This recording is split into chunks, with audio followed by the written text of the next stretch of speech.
Ladies and gentlemen, you were not born to live in the shadow of your fears. You were not designed to walk through life second-guessing every move, doubting your own worth, and surrendering your potential to the opinions of other people. You were built biologically, neurologically, spiritually to win. The architecture of your brain, the evolution of your nervous system, the very pulse of your heart, all of it was sculpted for survival, dominance, and creation. Yet somehow, through conditioning, through culture, through the slow poison of comfort, we've learned to negotiate with mediocrity. And the tragedy, my friends, is not that people fail, it's that most never even try.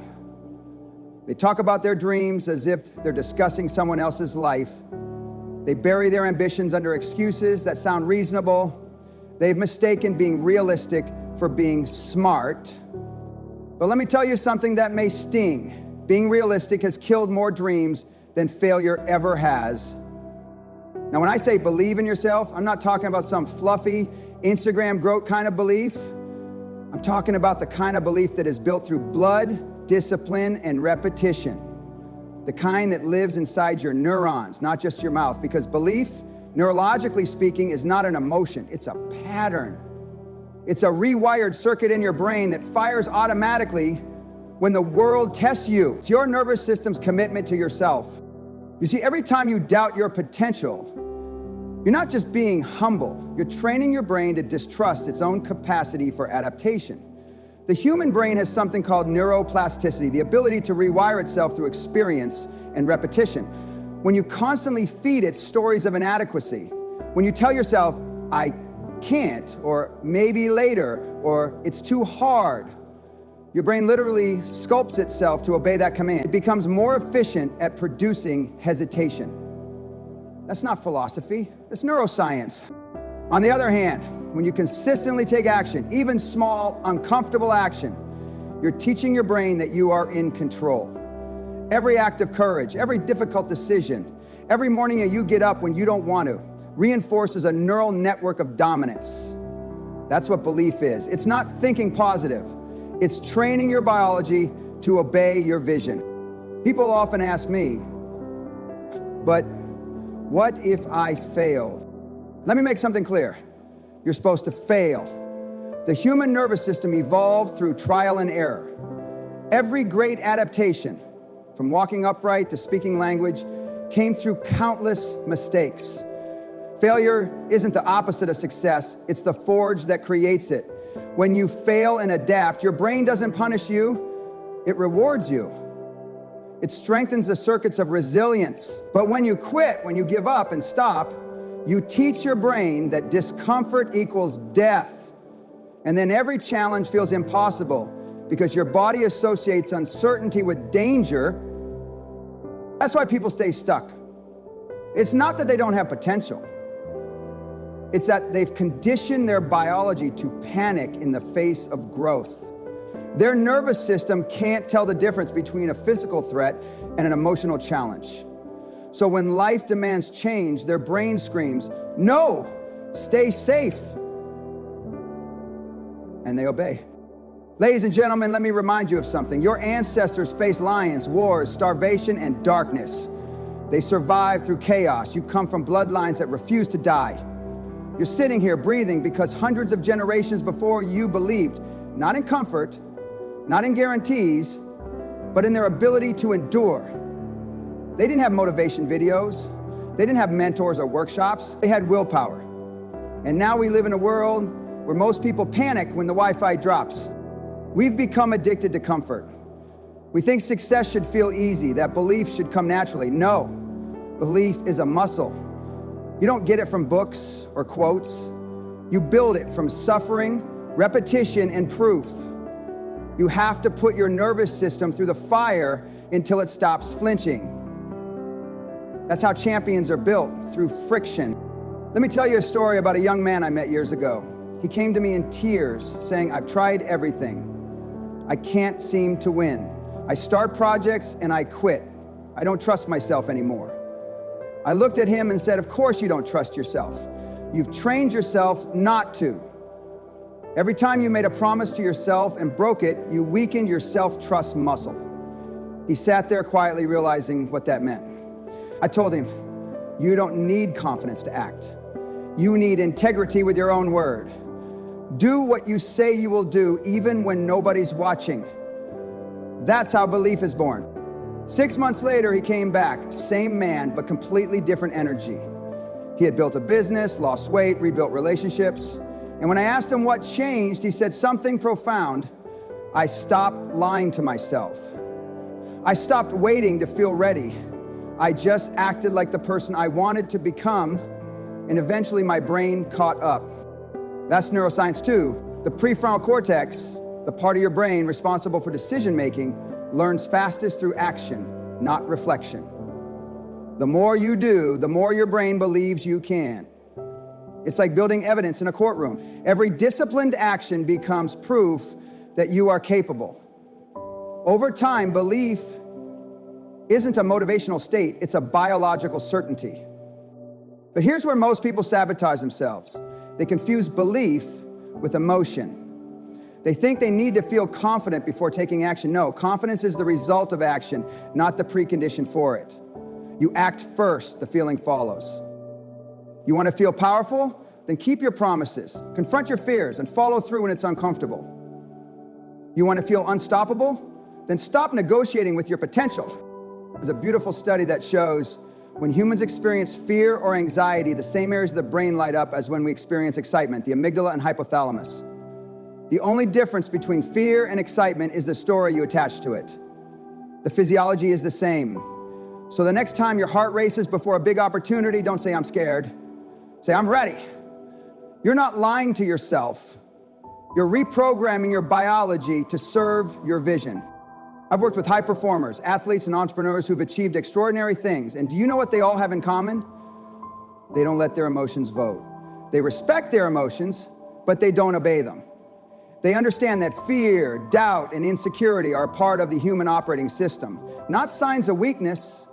Your emotions are signals, not verdicts. They're data, not destiny.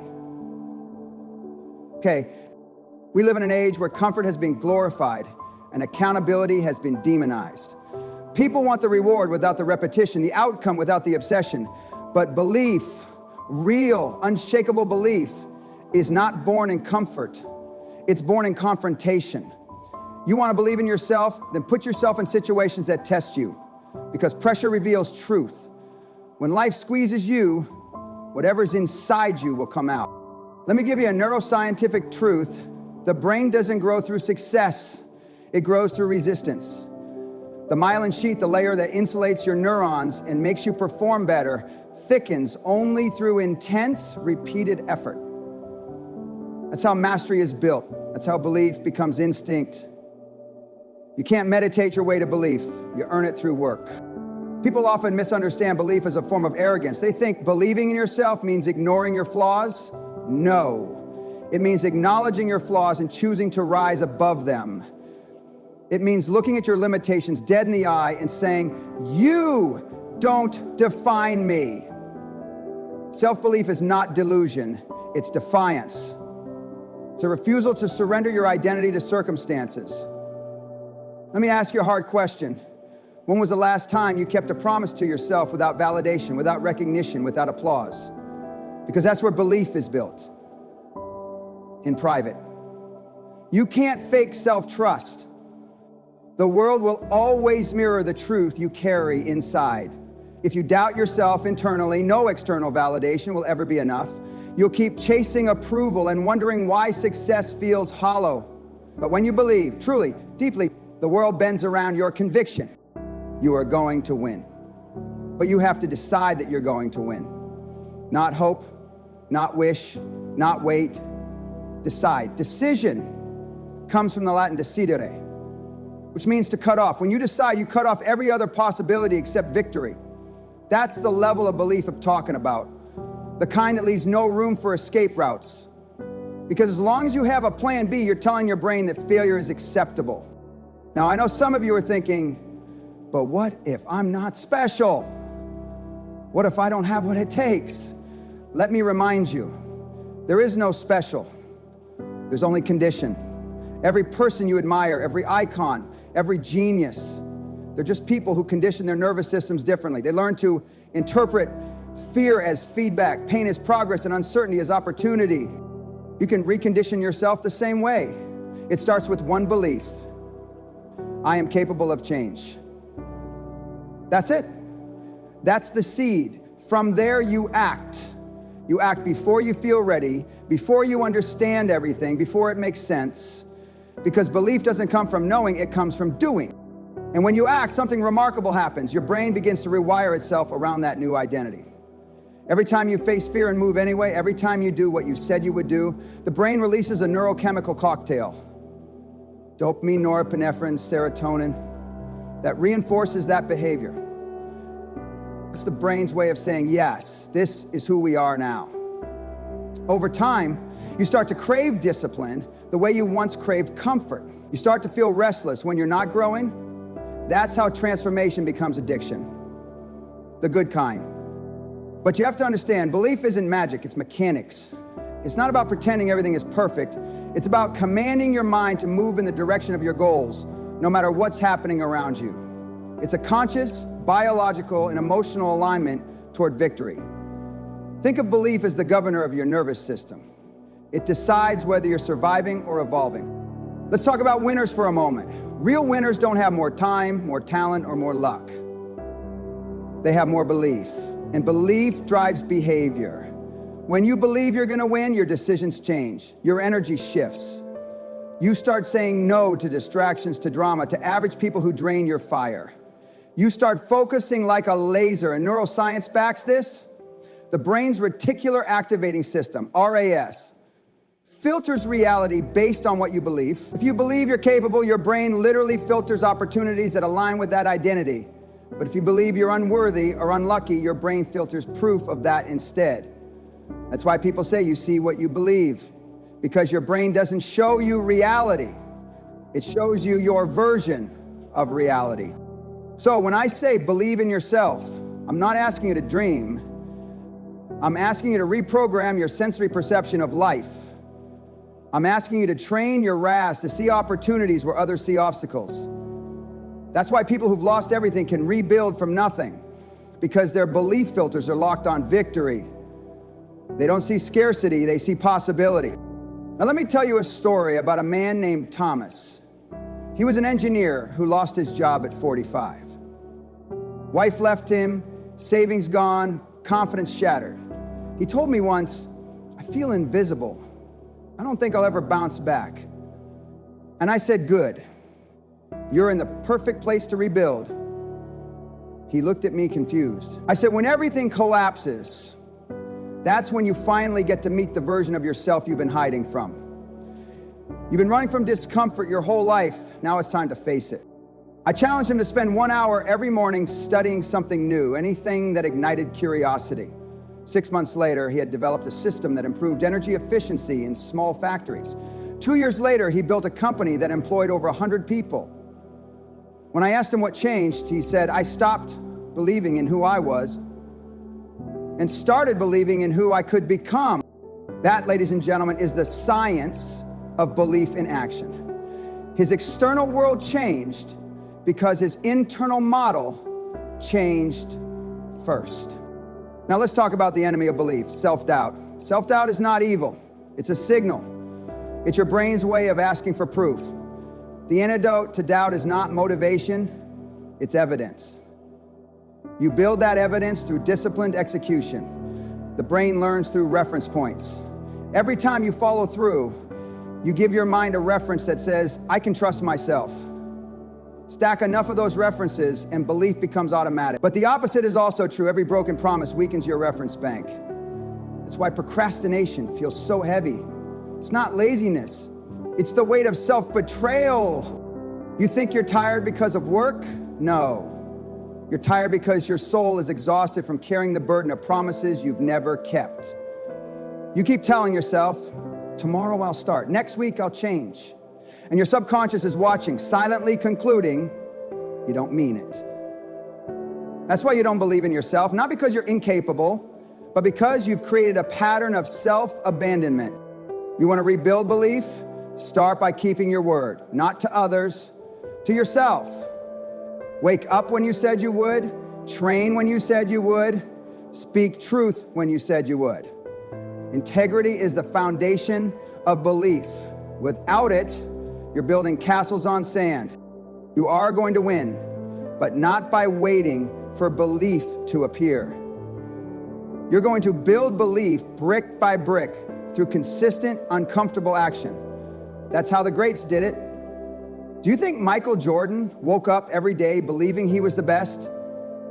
No. He trained until his body proved it. He turned belief into muscle memory. And here's something fascinating. Neuroscience tells us that visualization activates the same neural pathways as real experience. That means your brain doesn't know the difference between vividly imagining success and actually living it. So when you visualize victory with emotion, clarity, and repetition, you're rehearsing your future self.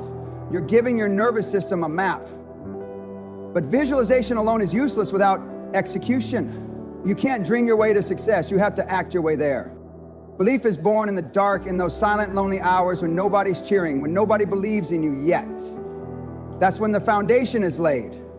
The nights you stayed disciplined when you could relax. The mornings you get up when you could sleep in. That's belief being built in real time. And one day, when the world finally sees your success, they'll call it confidence. But you'll know it wasn't confidence, it was commitment. People always ask, how do I stop being afraid? You don't. Fear never goes away. You just stop letting it drive. Courage isn't the absence of fear, it's the mastery of it. You learn to carry fear like a soldier carries his weapon, not to hurt yourself with it, but to use it when needed. The goal isn't to eliminate fear, it's to make fear irrelevant to your decision making. And there's science behind that too. When you face fear repeatedly, your amygdala, the part of your brain that triggers the fear response, begins to desensitize. That's why exposure therapy works. The more you face your fears, the less power they have. The brain literally rewires its emotional response. That's belief in biological form. Now I want you to understand this. Belief is not the guarantee of victory, it's the refusal to surrender. Winners don't win because they're invincible. They win because they never make losing an identity. You can lose a battle, you can fail at a project, you can fall flat on your face. But as long as you don't adopt failure as your identity, you're still in the game. And this is crucial. Your self-talk determines your biology. If you say I'm a failure, your nervous system collapses into depression. If you say I failed, but I'm learning, your brain releases dopamine and serotonin, the chemistry of growth. The words you use literally shape your brain's chemical environment. That's why winners talk differently. They speak in terms of possibility, not limitation. Let me give you an image. Imagine two people standing in front of a mountain. One says, it's too high. The other says, let's climb it. The mountain hasn't changed. Only the perception has. The belief isn't about shrinking the mountain. It's about expanding your capacity to climb. You have everything you need to win already built inside you. The problem isn't lack of resources, it's lack of resolve. The universe doesn't reward hesitation, it rewards boldness. Every time you take decisive action, the world opens up in ways you couldn't predict. Life respects courage. I've met people who had no education, no connections, no money, and yet they built empires. How? Because they refused to entertain disbelief. They weren't smarter, they were stubborn about their dreams. They treated doubt like background noise. When people told them it couldn't be done, they didn't argue. They just went silent and worked. That's belief at its purest form, silence in the face of limitation. The moment you truly believe in yourself, everything changes. Your posture changes, your tone changes, your decisions sharpen. You start walking through life with an energy that says, I'm coming for what's mine. And the world responds to that. Because confidence isn't arrogance. It's clarity. It's the unshakable conviction that no matter what happens, you will adapt, adjust, and overcome. Ladies and gentlemen, you are not behind. You are not late. You are exactly where you need to be to start believing again. Stop waiting for perfect timing. There is none. Stop waiting for motivation. It's unreliable. What you need is momentum. Move. Take one step today. Make one decision that aligns with your future self. You'll be amazed how fast your belief catches up once you're in motion. I'm telling you this not as theory, but as truth, backed by neuroscience and experience. Motion creates emotion. Action creates belief. You don't think your way into confidence, you act your way into it. The more you move toward your goals, the more your brain recalibrates to support that direction. The mind follows motion. So if you've been doubting yourself, feeling stuck, or waiting for a sign, this is it. This is the moment you decide to believe again. You are going to win, not because someone else said so, not because you read it in a book, but because your biology was designed for it. Every cell in your body is wired for survival, for growth, for evolution. You are not weak. You're just untrained in your own power. Start training today. Build the pattern. Rewire your brain through repetition, action, and faith. Speak life into your goals.